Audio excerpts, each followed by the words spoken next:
എല്ലാവർക്കും നമസ്കാരം. ഞാൻ മാടവന പരമേശ്വരൻ നമ്പൂതിരി, മുൻ ശബരിമല വാളയപ്പുറം മേൽശാന്തി. ഇന്ന് ഒരു പുതിയ വിഷയത്തെ കുറിച്ചിട്ട് നമുക്കൊന്ന് അന്വേഷിക്കാം അല്ലെങ്കിൽ പഠിക്കാം.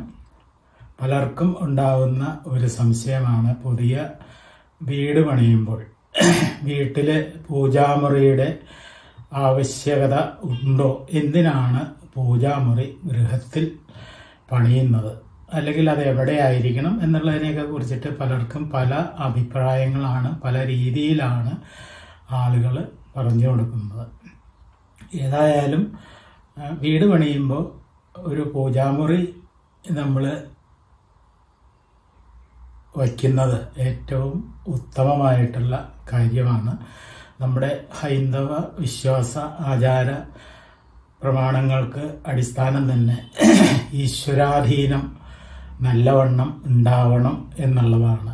അതിലുപരിയായിട്ട് ആധുനിക ശാസ്ത്ര ചിന്താഗതിയിലൂടെ നമ്മൾ നോക്കുകയാണെങ്കിൽ പോസിറ്റീവായിട്ടുള്ള എനർജി നമ്മുടെ ഗൃഹത്തിൽ നിറയ്ക്കുകയും അതുവഴി നെഗറ്റീവായിട്ടുള്ള എനർജിയെ പുറന്തള്ളി കളയുകയും ചെയ്യുക എന്നുള്ള ഉദ്ദേശമാണ് ഈ ഒരു സംവിധാനം കൊണ്ട് പ്രധാനമായിട്ടും ഉദ്ദേശിക്കുന്നത്. ഇപ്പോൾ എല്ലാ നാടുകളിലും ക്ഷേത്രങ്ങൾ ഉണ്ടാവും. ഒരു ക്ഷേത്രം എന്ന് പറയുന്ന, അല്ലെങ്കിൽ ഒരു ദേവാലയം എന്ന് പറയുന്നത് ആ നാടിൻ്റെ തന്നെ ഐശ്വര്യവും അല്ലെങ്കിൽ എന്താ പറയുക പുരോഗതിയും ഒക്കെ അതിലൊരു പ്രധാന ഘടകമാണ്. അപ്പോൾ ഈ ക്ഷേത്രം ഒരു ദേശത്തിലുണ്ടാകുമ്പോൾ നമുക്ക് എല്ലാവർക്കും ഒത്തുകൂടാനും പരസ്പര ആശയവിനിമയങ്ങൾ നടത്താനും അതുവഴി ശാരീരികമായിട്ടും മാനസികമായിട്ടുമൊക്കെയുള്ള ഉല്ലാസങ്ങൾ, ക്ഷേത്രങ്ങളാകുമ്പോൾ ഉത്സവാദി ക്രിയകൾ തുടങ്ങിയിട്ടുള്ള കാര്യങ്ങളൊക്കെ കൂട്ടായിട്ട് നടത്തുമ്പോൾ നമ്മുടെ മനസ്സിനെ, അല്ലെങ്കിൽ മനസ്സിൽ നിറഞ്ഞിട്ടുള്ളതായ എല്ലാ നെഗറ്റീവ് എനർജിയെയും പുറന്തള്ളി പോസിറ്റീവ് എനർജി നിറച്ചുകൊണ്ട് നമുക്ക് വീട്ടിലേക്ക് മടങ്ങിപ്പോരാൻ സാധിക്കും. അതാണ് ക്ഷേത്രങ്ങളുടെ ഒരു പ്രധാന ഉദ്ദേശം തന്നെ. അപ്പോൾ ഈശ്വരീയമായിട്ടുള്ള ചിന്ത നമ്മുടെ മനസ്സിൽ അടിയുറച്ച് രൂഢമൂലമാക്കുക എന്നുള്ളതാണ്. അപ്പോൾ ഇന്നത്തെ ഈ ഭൗതിക കാലഘട്ടത്തിൽ തിരക്ക് പിടിച്ച ജീവിത യാത്രയിൽ നമുക്ക് പലപ്പോഴും നേരത്തെ പറഞ്ഞതുപോലെയുള്ള ആ ഒരു കൂട്ടായ്മ കിട്ടുന്നില്ല. അപ്പോൾ പലർക്കും ക്ഷേത്രങ്ങളിൽ പോകാനായിട്ട് സാധിക്കുന്നില്ല.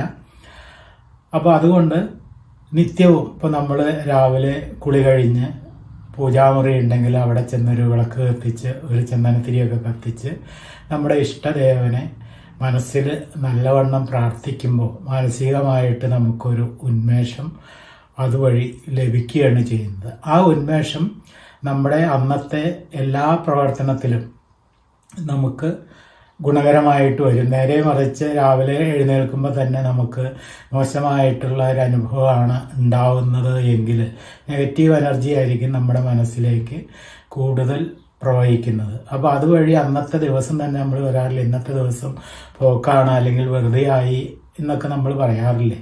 അപ്പോൾ അത്തരത്തിലുള്ള മോശ അനുഭൂതികളെ അല്ലെങ്കിൽ അനുഭവങ്ങളെ ഒഴിവാക്കുന്നതിന് വേണ്ടിയിട്ടാണ് ഗൃഹനിർമ്മാണം നടത്തുമ്പോൾ അതിൽ ഒരു പൂജാമുറി ആ ഗൃഹത്തിൻ്റെ സൗകര്യത്തിനനുസരിച്ച് പ്രത്യേക മുറിയായിട്ട് പണിയാൻ പറ്റുമെങ്കിൽ അങ്ങനെ ചെയ്യുക, അല്ലെങ്കിൽ അതിൽ സൗകര്യപ്രദമായിട്ടുള്ള സ്ഥലം നമ്മൾ കണ്ടെത്തുക. അതിന് ഇപ്പം സൗകര്യപ്രദമായിട്ടുള്ള സ്ഥലം കണ്ടെത്തുക എന്ന് പറയുമ്പോൾ ബുദ്ധികളായിട്ടുള്ള ചില ആളുകൾ ചോദിക്കും, 2 നിലയുള്ള വീടാണെങ്കിൽ സ്റ്റെയർ കേസിൻ്റെ അടിയിലെ സ്ഥലം നമുക്ക് ഉപയോഗപ്പെടുത്തിയാൽ എന്താണ് കുഴപ്പം? അപ്പോൾ കുഴപ്പമുണ്ട്, അത് തീർച്ചയായിട്ടും പാടില്ല. അപ്പോൾ ആ ദേവൻ്റെ മുകളിലൂടെ നമ്മൾ സഞ്ചരിക്കുക എന്നുള്ളൊരു രീതി വരും. അതൊരിക്കലും ആശാസ്യമല്ല.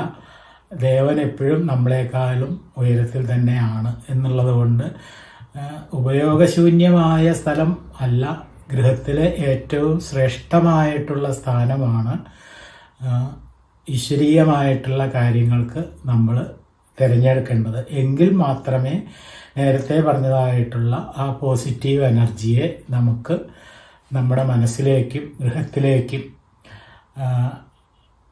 കൊണ്ടുവരാനായിട്ട് സാധിക്കുകയുള്ളൂ. ഇപ്പോൾ അപൂർവം ചിലർക്കെങ്കിലും അനുഭവം ഉണ്ടാകും, ഗൃഹത്തിൽ വന്നാൽ മനസ്സ് അസ്വസ്ഥമാകും, എന്നാൽ പുറത്തേക്ക് ഇറങ്ങിപ്പോയാൽ വളരെ സ്വസ്ഥമായിരിക്കും. എന്താണ് അതിന് കാരണം?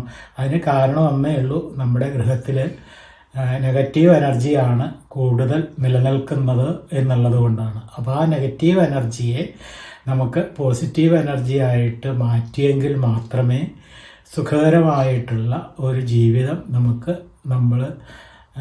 നമ്മുടെ സ്വപ്ന സൗധം എന്നൊക്കെ പറയുന്ന രീതിയിലുള്ള ആ വീട്ടിൽ നിന്ന് നമുക്ക് ലഭിക്കുകയുള്ളൂ. അപ്പോൾ അതിന് ഏറ്റവും സൗകര്യപ്രദവും ശ്രേഷ്ഠമായിട്ടുള്ള ഒരു മുറി ഇല്ലെങ്കിൽ ഒരു പ്രത്യേക സ്ഥാനം, ഒരു സ്റ്റാൻഡ് എന്തെങ്കിലുമൊക്കെ വച്ച് നമ്മുടെ ഇഷ്ടദേവതയുടെ രൂപം നമുക്ക് മനസ്സിൽ ധ്യാനിക്കുന്നതിന് വേണ്ടിയിട്ട് പ്രതിമയായിട്ടോ ഫോട്ടോ ആയിട്ടോ ഒക്കെ വയ്ക്കുക. എന്നിട്ട് അതിൻ്റെ മുമ്പിൽ ഒരു നിലവിളക്ക് 2 നേരവും കത്തിക്കുക.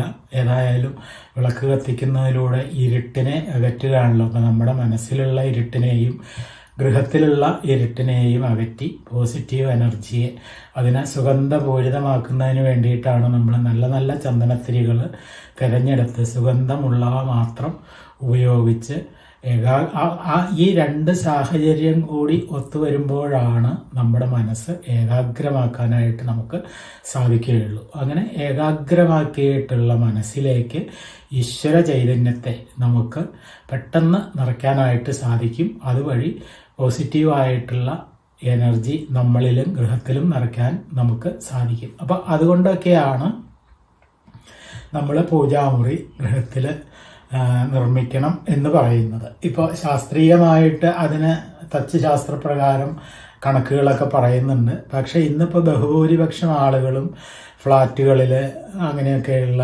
ഇതിലാണ്. അങ്ങനെ വരുമ്പോൾ ഒരു ഫ്ലാറ്റ് എന്ന് പറയുമ്പോൾ അതിന് തച്ചുശാസ്ത്രപരമായിട്ട് സ്ഥാനനിർണ്ണയം ചിലപ്പോൾ ഒരുപക്ഷെ സാധിച്ചു എന്ന് വരില്ല. കാരണം ആ ഫ്ലാറ്റിൻ്റെ നിർമ്മിതി അത്തരത്തിലായിരിക്കും. അപ്പോൾ ചിലപ്പോൾ നമ്മൾ ഗുണത്തെക്കാളേറെ ദോഷങ്ങൾ സംഭവിക്കും. അപ്പം നമ്മൾ ആ രീതിയിൽ ചിന്തിക്കാതെ നമ്മുടെ ഗൃഹം ഐശ്വര്യവും സന്തോഷപൂരിതവും ആവുന്നതിന് വേണ്ടിയിട്ട് നിത്യകർമാനുഷ്ഠാനം പോലെ ഏതെങ്കിലും ഒരു സ്ഥാനം നിശ്ചയിച്ച് ആ സ്ഥാനത്ത് അതിൻ്റേതായിട്ടുള്ള അലങ്കാരങ്ങൾ എന്ന് ഉദ്ദേശിച്ചത് ഈ വിളക്ക് വയ്ക്കാനും നമ്മുടെ ഇഷ്ടദേവൻ്റെ ചിത്രമോ പ്രതിമയോ വയ്ക്കാനുമുള്ള സൗകര്യം ഉണ്ടാക്കിയിട്ട് അവിടെ നിന്നുകൊണ്ടോ ഇരുന്നു കൊണ്ടോ നാമം ജപിക്കുക. കുളി കഴിഞ്ഞ് ആ ഈറൻ വസ്ത്രത്തോട് കൂടിയിട്ട് വന്ന് ചെയ്യുകയാണെങ്കിൽ ഏറ്റവും ഉത്തമമായിരിക്കും. അപ്പം അങ്ങനെയുള്ള രീതിയിലൂടെ നമ്മൾ ഗൃഹത്തിൽ തന്നെ ആ ഒരു ഈശ്വര ചൈതന്യത്തെ കാണാൻ ശ്രമിക്കുകയാണെങ്കിൽ തീർച്ചയായിട്ടും നമുക്ക്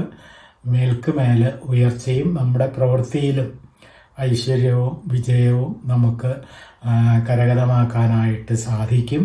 അതിനു വേണ്ടിയിട്ടാണ് ഗൃഹത്തിൽ നമ്മൾ പൂജാമുറി ഉണ്ടാവണം എന്ന് നിഷ്കർഷിക്കുന്നത്. നമ്മുടെ മനസ്സിനൊരു വിഷമം വരികയാണ്, നമ്മളത് ആരോടാ പറയുക? അപ്പോൾ നമ്മുടെ ഗൃഹത്തിലൊരു ആ ദേവചൈതന്യത്തിന് കുടികൊള്ളാനായിട്ടൊരു പ്രത്യേക സ്ഥാനമുണ്ട് എങ്കിൽ തീർച്ചയായിട്ടും നമ്മൾ അവിടെ ചെന്ന് നിന്ന് കണ്ണടച്ച് നമ്മുടെ ഉള്ളിലെ വിഷമങ്ങൾ മറ്റൊരാളോട് പറയുന്നത് മാതിരി ഈശ്വരനോട് പറയുമ്പോൾ ആ ഉള്ളിലെ ദുഃഖങ്ങൾ മറ്റൊരാളായിട്ട് നമ്മൾ കമ്മ്യൂണിക്കേറ്റ് ചെയ്യുമ്പോൾ നമ്മുടെ മാനസികമായിട്ടുള്ള ഭാരം കുറയും. അതുവഴി നെഗറ്റീവ് എനർജിയെ നമുക്ക് നഷ്ടപ്പെടുത്താൻ സാധിക്കും.